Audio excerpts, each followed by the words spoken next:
Starting లో result రాలేకపోతే అది అర్థం ఏమంటే మనం ఈ బిజినెస్ ని మంచిగా నేర్చుకోవాలి అంతే. వేరే అప్లైన్ చెప్పేసి సార్ అప్లైన్ కి రిక్వెస్ట్ చేయాలి, సార్ ఈ బిజినెస్ ని నాకు నేర్పించండి, ఈ బిజినెస్ ఎలాగా నేర్పించండి, ఈ బిజినెస్ లో హోమ్ మీటింగ్ ఎలా చేయటం నేర్పించండి, ఇన్వైట్ ఎలా చేయటం నేర్పించండి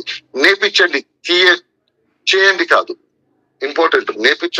నేర్పించడానికి చేయటానికి రెండు వ్యత్యాసం ఉంది.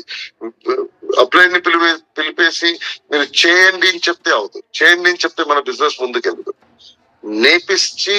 మనం నేర్పించుకుంటే మన బిజినెస్ ముందుకెళ్తుంది. ఎందుకంటే ఇది నా బిజినెస్, నేను చేయాలి, ఇది నా బిలీఫ్. సో నేను అప్లైన్ గారు నాకు చెప్పారు, ఫస్ట్ స్టెప్ ప్రొడక్ట్ యూజ్ చేయాలి. మన సిస్టమ్ ట్రైనింగ్ ఎవరెవరు అటెండ్ చేసుకున్నారో వాళ్ళకి తెలుసు. సిస్టమ్ ట్రైనింగ్ ఎవరు అటెండ్ చేయలేదు మీరు అటెండ్ చేయండి.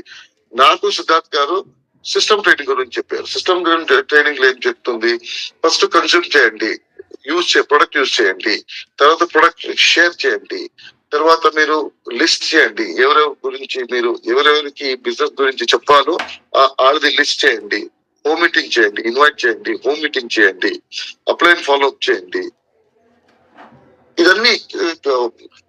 ఇదన్నీ చెప్తుంది సిస్టమ్ ట్రైనింగ్ లో చెప్తుంది.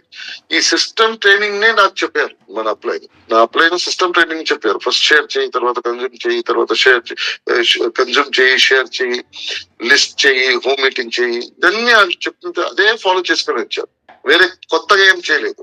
ఎందుకంటే నా బిలీఫ్ ఏమంటే అప్లైన్ కి నాకింత మంచిగా తెలుసు. ఈ బిజినెస్ లో అతను ఒక ఆశపడతాడు నేను సక్సెస్ఫుల్ అవ్వాలి అని చెప్పేసి. ఏ అప్లైన్ నా డౌన్ లైన్ నువ్వు సక్సెస్ఫుల్ అవ్వకూడదని ఆశ చేయడు ఈ బిజినెస్ లో.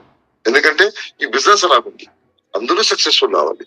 అందరూ సక్సెస్ఫుల్ అవుతే కంపెనీ మంచిగా దొరుకుతుంది, అందరూ హ్యాపీగా ఉంటారు.